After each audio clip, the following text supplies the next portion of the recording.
Supreme কোর্টে ভৎসনার পর চিংড়িঘাটা মেট্রোর কাজে কাটতে চলেছে জট। ৩৬৬ মিটার মেট্রো লাইন জুড়তে যান নিয়ন্ত্রণে রাজ্যে কলকাতা পুলিশ। ভোটের পর মে মাসের দুটি উইকেন্ডে যান নিয়ন্ত্রণে সম্মত কলকাতা পুলিশ। ১৫ থেকে ১৮ মে এবং ২২ থেকে ২৪ মে যান নিয়ন্ত্রণ করে চলবে লাইন জোড়ার কাজ। বাইপাসে যান নিয়ন্ত্রণ করে মেট্রো জোড়ার কাজ চলবে, সম্মত কলকাতা পুলিশ। ২৩ মার্চ রাজ্য সরকারকে তীব্র ভৎসনা করে সুপ্রিম কোর্ট। জনসাধারণের প্রকল্প নিয়ে রাজনীতি করবেন না জানিয়ে দেন বিচারপতিরা। ১৫ থেকে ১৭ মে এবং ২২ থেকে ২৪ মে যান নিয়ন্ত্রণ করে চলবে লাইন জোড়ার কাজ। ভোটের পর মে মাসের এই দুই উইকেন্ডে যান নিয়ন্ত্রণে সম্মত হয়েছে কলকাতা পুলিশ। এদিকে কলকাতায় এসে পৌঁছেছেন এনআইএর আইজি সোনিয়া সিং। মালদায় রওনা দিয়েছেন ডিআইজি সহ ২৪ জনের টিম। আপনারা জানেন গত পরশু রাত্রে মোথাবাড়িতে ভয়ানক ঘটনা ঘটে গিয়েছে। জুডিশিয়াল অফিসারদের ঘেরাও করে রাখা এবং তাদের গাড়ির ওপরে হামলার ঘটনা, সেই ঘটনায় সুপ্রিম কোর্ট ইতিমধ্যেই কলকাতা হাইকোর্টের নির্বাচন কমিশনের ওপর দায়িত্ব ছেড়েছিল যে এই ঘটনার তদন্ত ভার তারা কাকে দিতে চান। এনআইএর ওপরেই তদন্ত ভার ন্যস্ত করেছে নির্বাচন কমিশন এবং ইতিমধ্যেই এনআইএর আধিকারিকরা তারা কিন্তু আসতে শুরু করেছেন। এনআইএর আইজি সোনিয়া সিং তিনি ইতিমধ্যেই এসে পৌঁছেছেন। আবির দত্ত রয়েছেন আমাদের সঙ্গে টেলিফোন লাইনে। এখনো পর্যন্ত আবির, কারা কারা এসে পৌঁছলেন, কতজনের টিম মোথাবাড়ি যাচ্ছে? দেখো, তোমাকে জানাই, যেটা এনআইএ সূত্র থেকে জানা যাচ্ছে যে আইজি এনআইএ সোনিয়া সিং তিনি এসে পৌঁছেছেন কলকাতাতে। তিনি সরাসরি চলে যাবেন এনআইএ অফিসে এবং তার সঙ্গে সঙ্গে যেটা জানা যাচ্ছে আজকে ভোরবেলা ডিআইজির নেতৃত্বে ২৪ জন আধিকারিকদের নিয়ে সেখানে ইন্সপেক্টর র্যাঙ্কের অফিসার, ডিএসপি র্যাঙ্কের অফিসার এবং সাব ইন্সপেক্টর র্যাঙ্কের অফিসার তাদেরকে নিয়ে কিন্তু যাওয়া হয়েছে মালদার উদ্দেশ্যে। মোথাবাড়িতে যে ঘটনা ঘটেছে সেই ঘটনা কি ঘটেছে সেটা জানার জন্য প্রাথমিকভাবে রিপোর্ট তৈরি করাই প্রথম লক্ষ্য এনআইএ এবং এই ক্ষেত্রে যেটা জানা যাচ্ছে মালদা জুড়ে প্রায় ১৭টি কেস রেজিস্টার্ড হয়েছে এবং মোথাবাড়িতেও একাধিক কেস রেজিস্টার্ড হয়েছে এবং সেই কেসগুলো ডিটেলস কি সেটা পুলিশের কাছ থেকে তারা জানবেন। গতকালই তাদের সাথে কমিউনিকেট হয়েছে এনআইএর আধিকারিকদের এবং আজকে তারা নথি খতিয়ে রাখার চেষ্টা করবেন বা জানতে চাইবেন। দ্বিতীয়ত, ঘটনাস্থল সেখানে যারা প্রত্যক্ষদর্শী বা যে ফুটেজগুলো রয়েছে, কিছু মোবাইলের ফুটেজও তারা পেয়েছেন, সেগুলোকে স্ক্রুটিনি করে কি ঘটনা ঘটেছে সেটা তারা বোঝার চেষ্টা করবেন এবং এর নেপথ্যে কি আছে সেটাও তারা জানার চেষ্টা করবেন। কারা এর পেছনে রয়েছে সেটাও জানার চেষ্টা করবেন। ইতিমধ্যে যাদেরকে গ্রেপ্তার করা হয়েছে, কেন তাদেরকে গ্রেপ্তার করা হলো এবং তার সঙ্গে সঙ্গে তাদের সিজার লিস্ট, অর্থাৎ তাদেরকে গ্রেপ্তার করে কি কি উদ্ধার করা হয়েছে এবং সেখান থেকে কি তথ্য অনুসন্ধান করা যায় সেই বিষয়গুলো সমস্ত পুঙ্খানুপুঙ্খ তারা নিতে চাইছেন এবং সেই অনুযায়ী তারা রিপোর্ট তৈরি করবেন। প্রসঙ্গত তোমাকে জানিয়ে রাখি, দু ধাপে এই তদন্ত হবে এখনো পর্যন্ত এনআইএ সূত্রে খবর। এক, যে থানায় গিয়ে পুলিশের সঙ্গে কথা বলা এবং ঘটনাস্থল পরিদর্শন করা। দ্বিতীয় ধাপ হচ্ছে যে জুডিশিয়াল অফিসার বা বিচারকরা আটকে পড়েছিলেন এবং এক প্রকার ভয়াবহ অভিজ্ঞতার সম্মুখীন হয়েছিলেন, তাদের সঙ্গেও কথা বলার একটা সম্ভাবনা রয়েছে এবং তাদের কাছ থেকে কি ঘটনা ঘটেছে সেই বিষয়টা জানার চেষ্টা চালাতে পারেন এনআইএর আধিকারিকরা এবং পুরো বিষয়টি সুপারভাইজ করবেন এনআইএর আইজি এবং তার সঙ্গে সঙ্গে সরজমিনে তথ্য সংগ্রহ করা এবং তার সঙ্গে সঙ্গে কি ঘটনা ঘটেছে সেই বিষয়টা পুরোটা সুপারভাইজ করবেন ডিআইজি এবং দ্রুতই তারা রিপোর্ট তৈরি করবেন। তার কারণ ৬ তারিখের মধ্যে রিপোর্ট জমা দেওয়ার কথা এবং সেই মর্মেই এই পুরো বিষয়টি তারা গতকাল রাত্রিবেলা ভিডিও কনফারেন্সে ঠিক করা হয়েছে এবং আজকে সরজমিনে যেমন টিম গেছে তার সাথে সাথে আইজিও চলে এসছেন। যে বিচারকরা বা জুডিশিয়াল অফিসাররা আটকে পড়েছিলেন তাদের সঙ্গে যোগাযোগের প্রক্রিয়া শুরু হচ্ছে বলে জানা যাচ্ছে এনআইএ সূত্রে। আবির, ধন্যবাদ।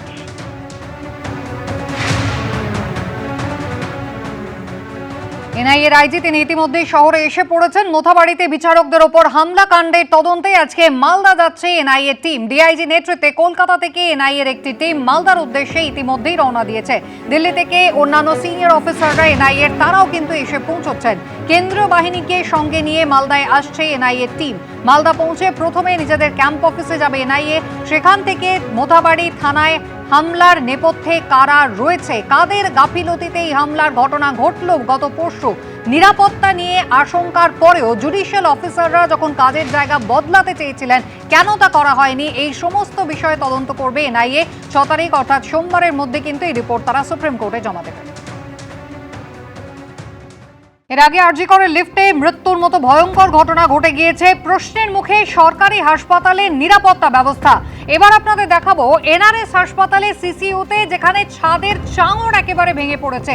ইউএনবি বিল্ডিং এর ষষ্ঠ তলায় ছাদের চাঙড় ভেঙে পড়েছে, ফলে বড়সড় ফাটল ধরে গিয়েছে সিসিইউতে, যেখানে অন্তত 12 রোগী তারা চিকিৎসাধীন ছিলেন। সেখানে হঠাৎই ওপর থেকে চাঙড় ভেঙে আসে, ছাদে একটা বড়সড় ফাটল তৈরি হয়েছে। আতঙ্কে রয়েছেন রোগীরাও।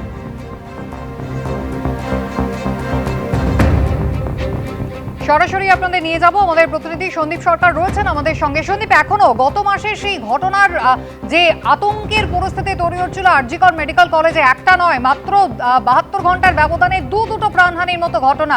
আর সেই ঘটনার পর এবার এনআরএস হাসপাতাল, যেখানে চিকিৎসাধীন রোগীরা ভর্তি থাকেন, সেখানে একেবারে ছাদের চাঙড় ভেঙে পড়ছে। শুধু তাই নয়, ক্রিটিক্যাল কেয়ার ইউনিটের মতো অত্যন্ত সংবেদনশীল একটা ওয়ার্ড, সেখানে ছাদের চাঙড় ভেঙে পড়লো। শুধু চাঙড় ভেঙে পড়া নয়, একেবারে গোটা ছাদটাই বড় সড়ো ফাটল ধরা পড়েছে। তাতে সেই ছবি আমাদের কাছে এসে পৌঁছেছে। তার পাশাপাশি এটাও দেখা যাচ্ছে যে ছাদের যে পিলার, সেই ছাদের পিলারের থেকে দেওয়াল আলাদা হয়ে গিয়েছে এবং সেখানে বড় সড়ো গহ্বর দেখা যাচ্ছে।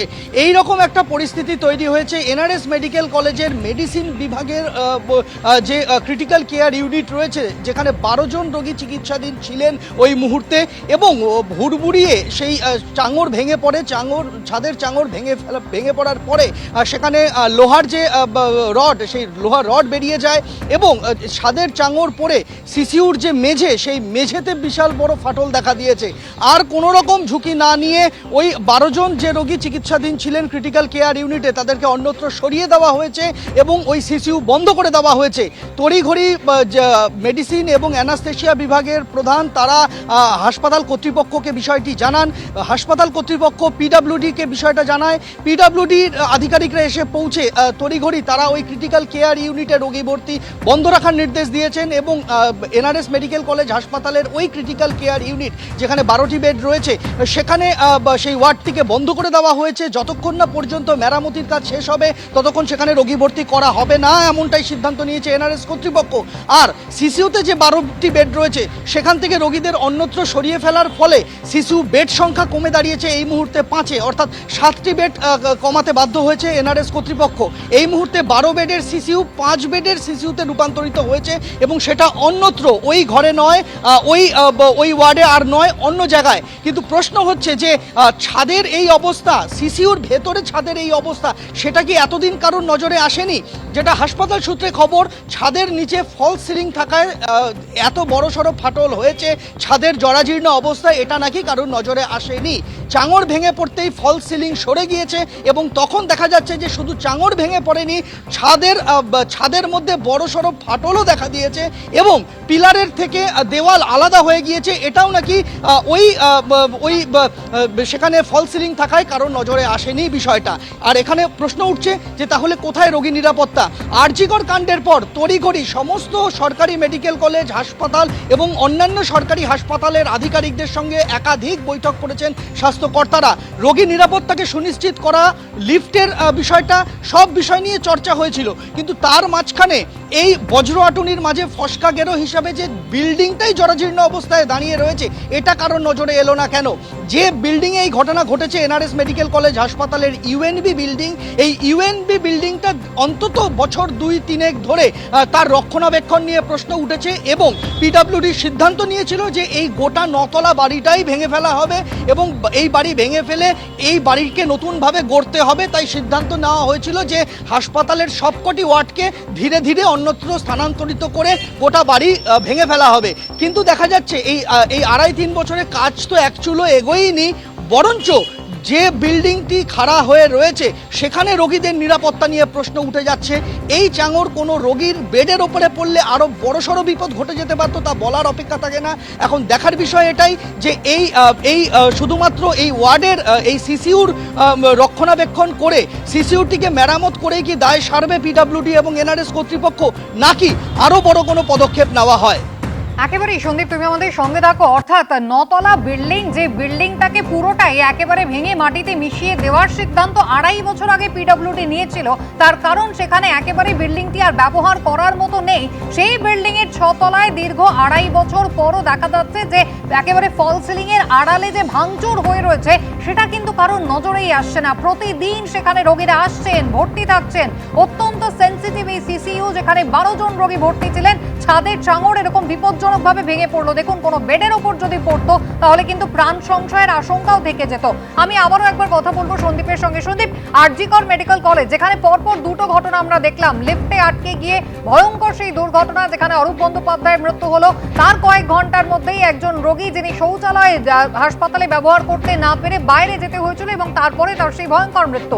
কেতুগ্রামে একেবারে স্বাস্থ্যকেন্দ্রের কোয়ার্টারে চাঙড় ভেঙে পড়ে একরত্তি মৃত্যু হলো। একটার পর একটা ঘটনা। রক্ষণাবেক্ষণ নিয়ে যখন এত প্রশ্ন উঠছে, তখন নিয়ম মতো একটা সময়ের ব্যবধানে নির্দিষ্ট নজরদারি, সেটা কি আদৌ কোনো সরকারি হাসপাতালে হয় না?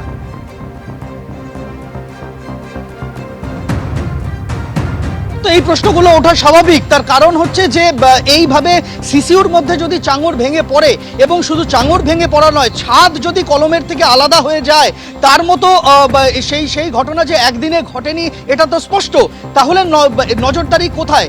হাসপাতালের ওই ওয়ার্ডের অ্যানাস্থেশিয়া এবং মেডিসিন বিভাগের অন্তর্গত এই ক্রিটিক্যাল কেয়ার ইউনিট, সেখানকার চিকিৎসকেরা একযোগে হাসপাতাল কর্তৃপক্ষকে লিখিতভাবে জানিয়েছেন যে এই ওয়ার্ডে কাজ করা এই মুহূর্তে সম্ভব নয়। স্বাস্থ্যকর্মী, রোগী এবং ডাক্তার সকলের নিরাপত্তা এই মুহূর্তে প্রশ্নের মুখে, তাই দ্রুত মেরামত করতে হবে এবং যতক্ষণ না পর্যন্ত সেই মেরামতের কাজ শেষ হচ্ছে ততক্ষণ পর্যন্ত রোগী ভর্তি এবং রোগীর চিকিৎসা তারা ক্রিটিক্যাল কেয়ার ইউনিটে ওই ঘরে আর করতে পারবেন না।